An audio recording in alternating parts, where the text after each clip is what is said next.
We're a weight-obsessed culture, but numbers on a scale don't give you the complete wellness picture. So today, I'm your guinea pig, getting a body scan with the UVM Campus Rec trainers. We're getting real, talking about weight today on Across the Fence.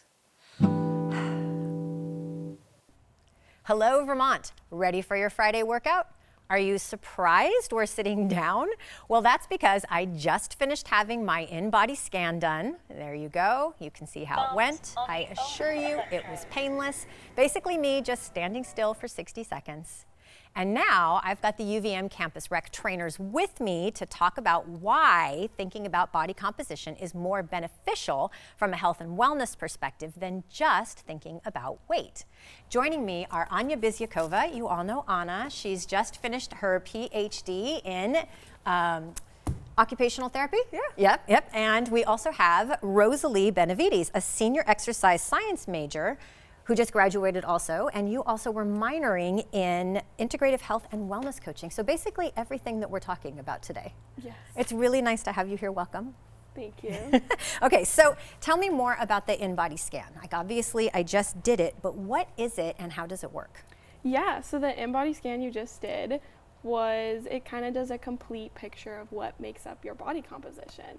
So some of the key areas it had was your skeletal muscle, your body fat mass, your water, and we'll dive even more deeper into that when we look at your results too. Yeah, and I know that you're a bit of an expert in this because your capstone project that you did was actually about how to use these types of body scan and to present the information in a weight-inclusive way? Yes, this past year I focused on making training programs for people so that they can deliver all the information in a weight-inclusive way and looking at the whole body for health and wellness and focusing on what makes you feel good too.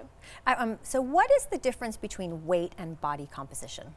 So body composition is more specific, I would say. That's the basics Yeah, of like it. weight is just sort of this big dumb bucket. Yes, it's just like a big number. We put everything in, yeah. Mm-hmm. So body composition, it's going to look more specifically at what is making up your body weight. Okay. So it's going to be specific on your water and your muscle and your fat.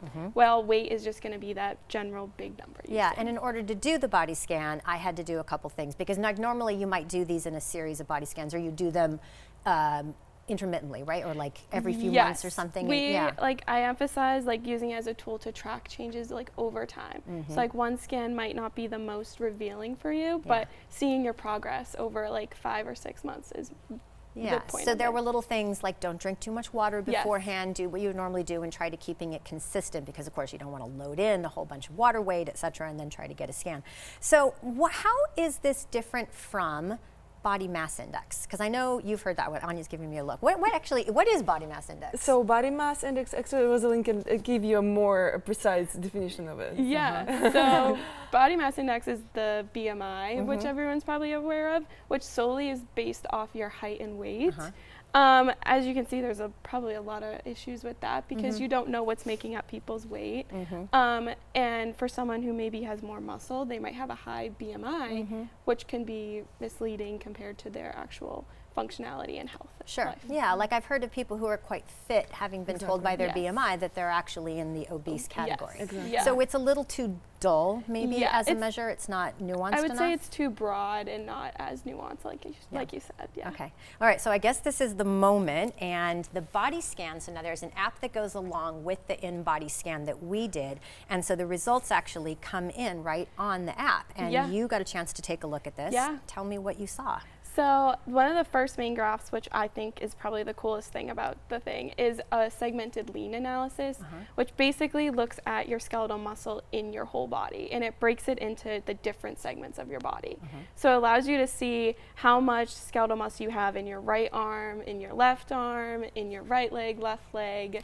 They're pretty consistent. I guess I'm glad that they're consistent. Yes, have exactly. More arm bone in one bone than the other. Okay. Yeah, looking at yours, they were very consistent, and we look for that. We want to reduce imbalances between right and left and upper and lower, so we don't want to see huge number differences in that.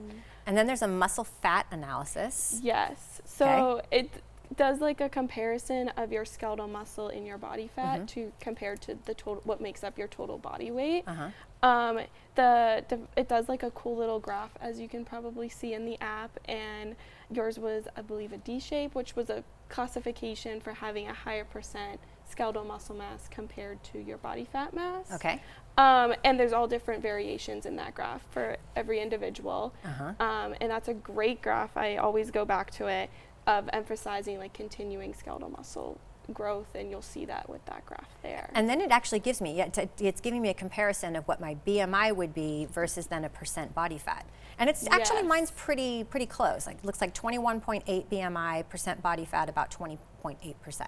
Yes, it does, which is a good indicator, but I would say the percent body fat for most individuals is the most critical value in that segment there. Okay, well, so I don't want to get too deeply into my numbers. I'm just curious about the data in general, because, you know, data, as with all numbers, there's what they mean, right? So let's talk about data. What do we need, like, why is muscle mass important?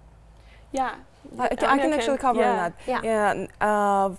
Also, returning back to your numbers, as a personal trainers, we are looking at the segmental muscle mass, because this can kind of show us disbalances in your muscle mass strength and the posture, what causes it, and why muscle mass is even important. And we all know that with age we're losing muscle mass, and female losing it in a faster rate compared to male, also based on what was the baseline of the muscle mass.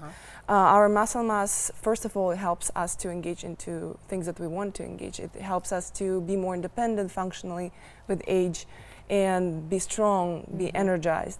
But also it's a part of our metabolism. So our muscles help us to metabolize glucose and uptake it. So it's kind of two great things that muscle do for us. That's why we want to preserve that muscle mass as long as possible. And what's the best way to build and protect it? I mean, I feel like I know the answer to this. I mean, she does come on the show every month and help me build my muscle mass. Easy answer to this is to lift heavy, right? But we just, before the episode, we're talking about it, what means lifting heavy. So one of the most important things, we want to make sure that we are lifting weights correctly. So strength training, but with correct form, safe. We don't want to engage into exercise if we are not sure if we're completing the exercise in the correct way. We want to prevent injuries. So yes, strength training, but through appropriate form and safe. And of course, first indicators for us, it's a good energy level, confidence, mobility. All of these things definitely do, right? I mean, this is the benefits of strength training. Well, I wanted to go back really quick to the body scan, because there was something on there too about visceral fat. Why do we worry about visceral fat? Yeah, visceral fat is the fat that surrounds internal organs, and that can increase risk of certain metabolic diseases like insulin resistance or cardiovascular disease. So the scan that we did earlier does provide a visceral fat level indicator, and the lower the value, the lower the risk, and we always want to focus on having a lower value due to the like risk associated with that. Okay, so now we're like putting all the pieces together. So we know that we want to build muscle mass, all of the important benefits we get from that. We're thinking about that body composition, what's going on skeletally, what's going on with our visceral fat, etc.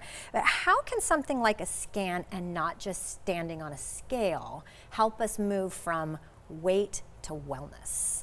Yes. So with just like standing on a scale, you can track your weight, but with the body composition, you can more focus in on targeting more building of skeletal muscle or less. Because when I just look at that number and I see 125 pounds, I just, and truthfully, I have to say, part of me goes, ugh. You know, I mean, like we all have that, you know, I think especially women, we have that ingrained reaction to numbers on a scale.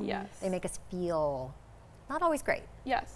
I would agree with that. And it's the body composition is great because you can actually know what is making up your weight, and I feel like that is very empowering to see and be able to make your goals and fitness and what lifestyle changes around those values. Well, and what's the difference between weight and wellness? Like, what does weight, like a big dumb number like weight, not tell us about wellness?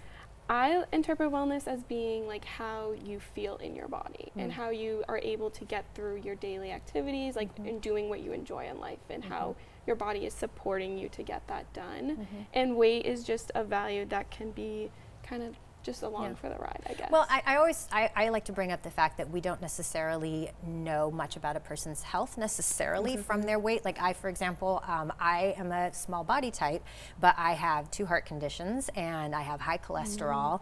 It's genetic high cholesterol. You have to wait for a show coming up because I'm going to start talking to you all about your LPA numbers, something I want you to know more about.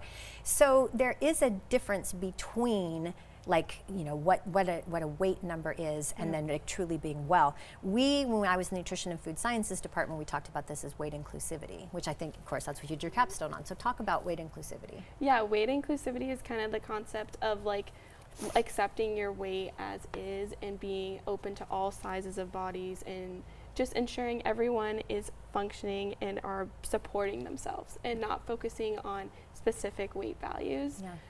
And that's the main thing I've been focusing on, especially with trainings and just communicating with people too. Yeah, well, going back to BMI, when you're working with clients, what number do you tell people to focus on, if any? Yeah, because not everyone can get a body scan. I think that as a personal trainer, I very often have clients coming in with the goal of changing a body weight. And this is where the big piece of education comes in. Why do you want your body weight to be changed? So we kind of restructuring those goals around the weight into more life related. How do you want to feel? Why do you want to change that weight? So yes, it's we're still going to be considering the body composition, but more in relation to why do you want to change your weight and body composition. So changing to being independent, being happy, being confident, moving freely through activities that we want to do, engaging the community and family events. So thinking actually more about how you want to use your body. Exactly, yes. So we only have a second here, but where can folks get a body composition scan if they're interested? Are they expensive? Where do you do this? The Edge, I know, offers them for members. In Burlington? Burlington.